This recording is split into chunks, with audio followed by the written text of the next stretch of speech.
Okay, hey guys. Alright, so there's been some recent stuff that's been happening. Lots of fear and anxiety being sent out to the collective. We've got the protesting in Charlottesville, Virginia.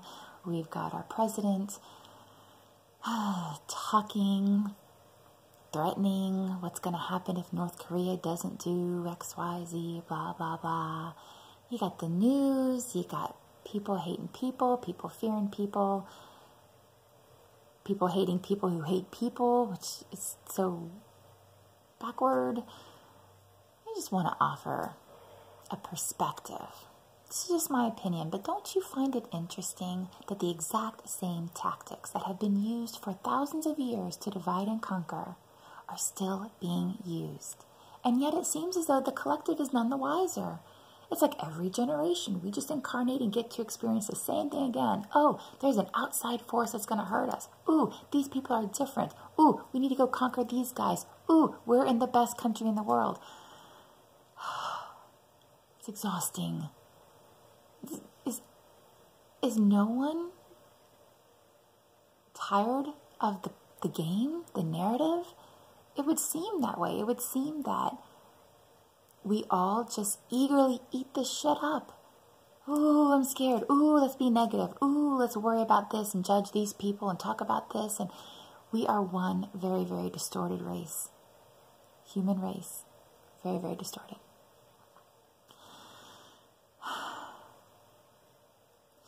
You know, it's written in the Emerald Tablets and in the Book of Revelation that during the end times, that 144,000 souls are going to incarnate onto the planet specifically to help save humanity from the darkness.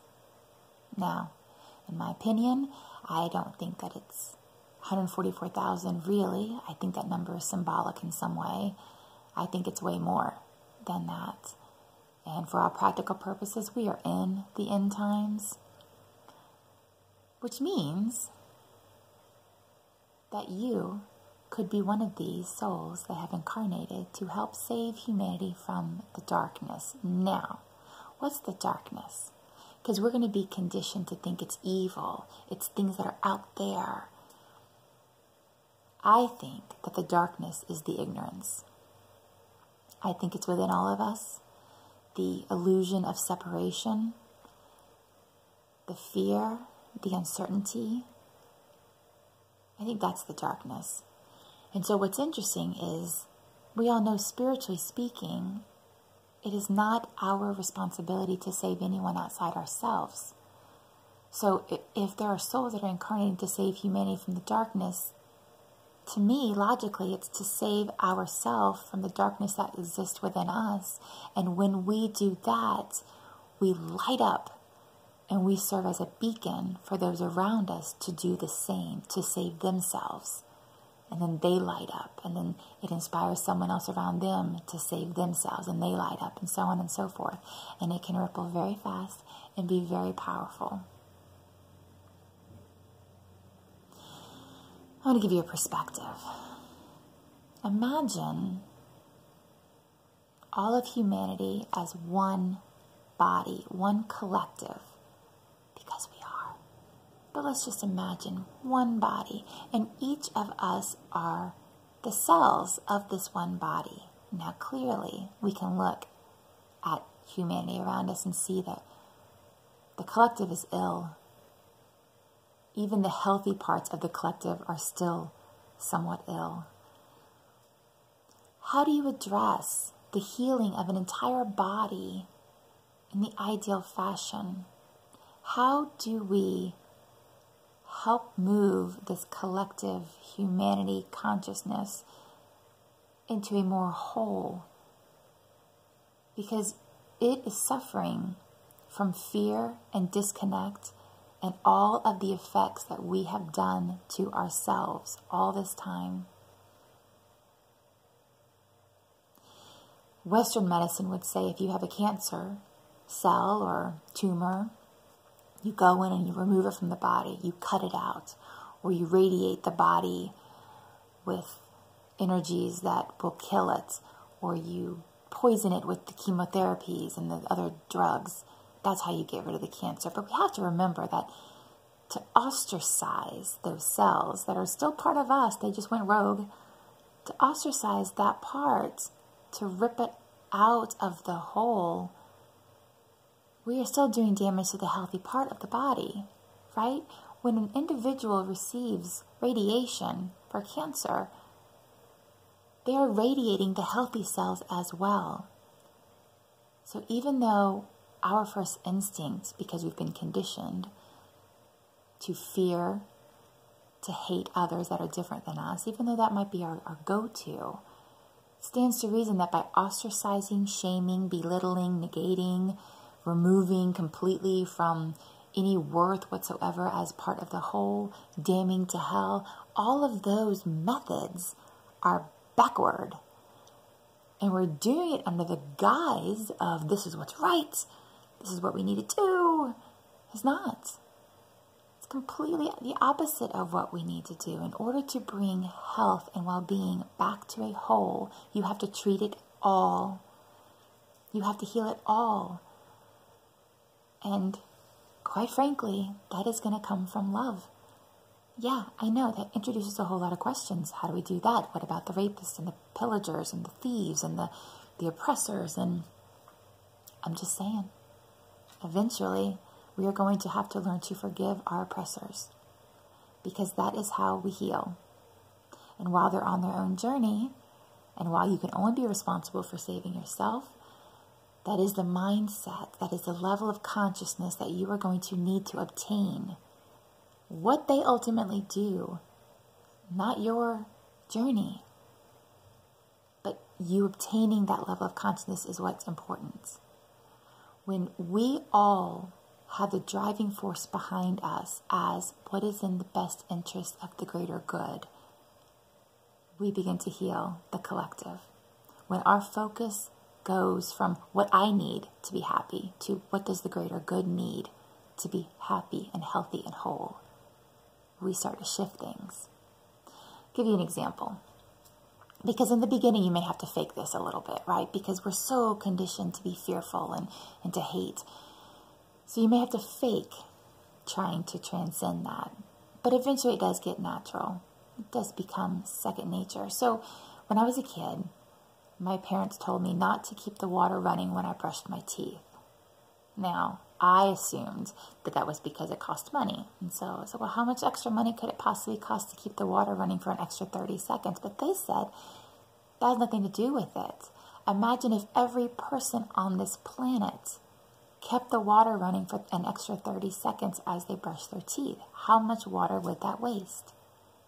Now, that idea stuck with me my whole life. You walk past a room and the light is on. Well, it's just a light on. Who cares? No.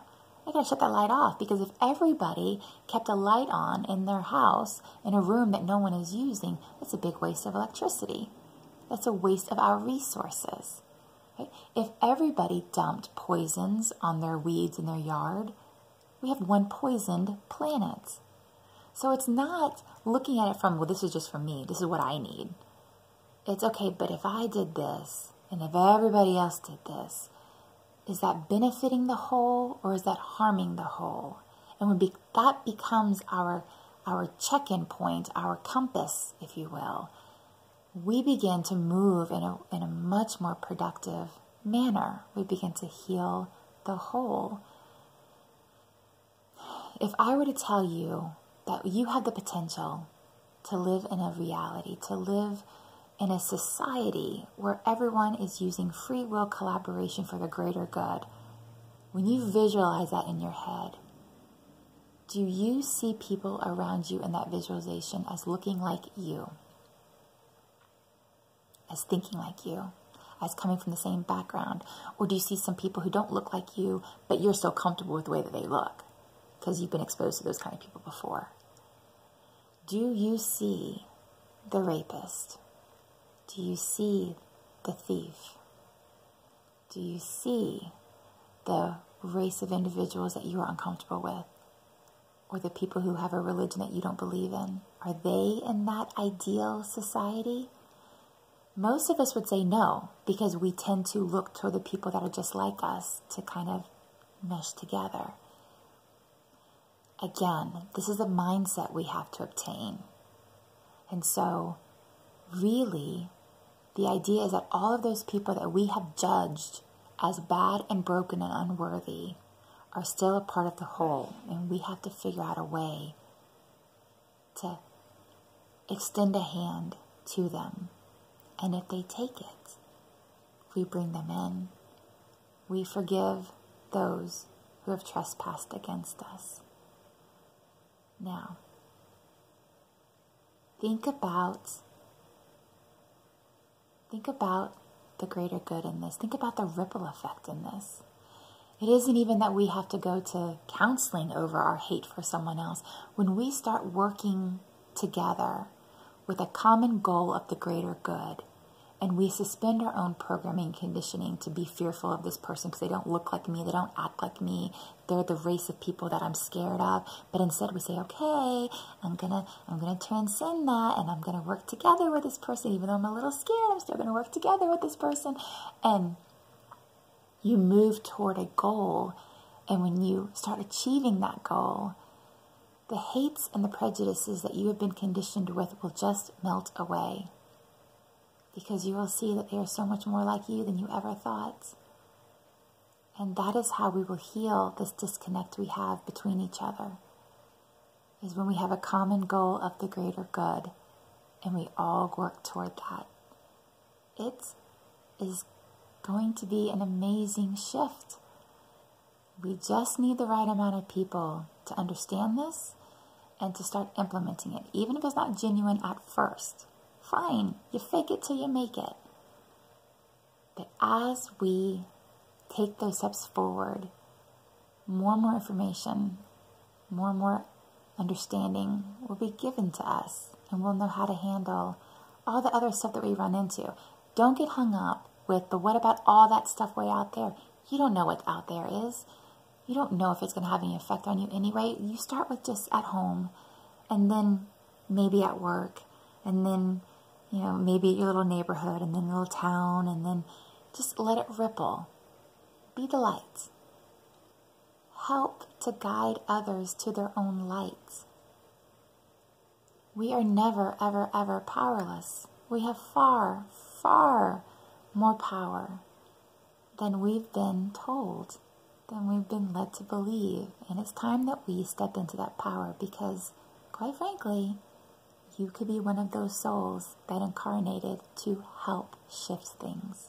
So, you better get going. If this message resonates with you, awesome. Feel free to like it and share it. And check out my books on Amazon.com. In the meantime, good luck on your journey, guys. Namaste.